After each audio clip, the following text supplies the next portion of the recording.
Hey guys, today we're going to learn about Lesson 71, adding suffixes to words ending in Y. In this lesson, you will learn how to add suffixes or endings to words that end in Y. Words that end in Y follow two patterns. In this video, we're going to learn the first one, and then in the next video you'll learn the second one. Let's look at this word play. The word play follows the first pattern. It follows the first pattern because Y follows a vowel. In the first pattern, Y follows a vowel. Let's prove this word. So we're going to arc our PL, X our A, and X our Y. This word follows phonetic skill 5. It has adjacent vowels, so we're going to mark our Y silent and our A long. Say the word play. Let's use this word in a sentence. I like to play soccer. To add a suffix to a word that ends in a vowel plus Y, just add the suffix. Let's try it. So we are going to add the suffix ing to the word play. So we're going to rewrite the word play and add ing and underline the suffix. Read that word with me. Playing. She is playing basketball. Now let's add the suffix ed. So we're going to write the word play, add the suffix ed and underline it. Read that word with me. Played. She played a game with her mom. Now we're going to add the suffix er. We're going to write the word play and just add the suffix er and underline it. Oops, clicked too many times. That word is player. Say that word with me. Player. She is an excellent basketball player.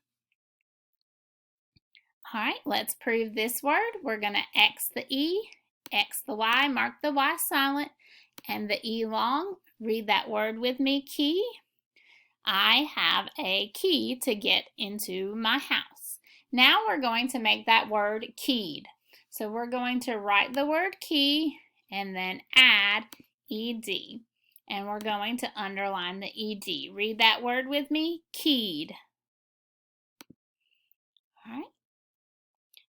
Now we're going to talk about making words that follow this pattern plural. Remember that when we make a word plural, it means more than one, and we're going to add s or es. Let's prove this word. We're going to X the A, X the Y, mark the Y silent, and the A long. Read that word with me, day. I like a sunny day. When the Y at the end of a word follows a vowel, and we're going to make it plural, we just add an S. So let's make day become days. We are going to write the word day, add an S, and underline the S. Darnell was happy that the weather was sunny for 6 days in a row. Let's try some more. Let's prove this word. We're going to X the E, X the Y, mark the Y silent, mark the E long. That word is key. Now let's make the word keys. So we're going to rewrite the word key, just add the S and then underline the S. Read that word with me, keys. I have a lot of keys on my keychain. Let's practice one more. This word, let's prove it. We're going to X the A, X the Y, mark the Y silent and the A long. This word is ray. Say the word ray. Now we're going to make the word raise. So we're going to rewrite the word ray, add the S, underline the S. Say that word with me, rays. There were a bunch of rays of sunshine. This is it for the first part of this lesson. Tomorrow we will do the second part of this lesson, which is the other pattern when adding suffixes to Y.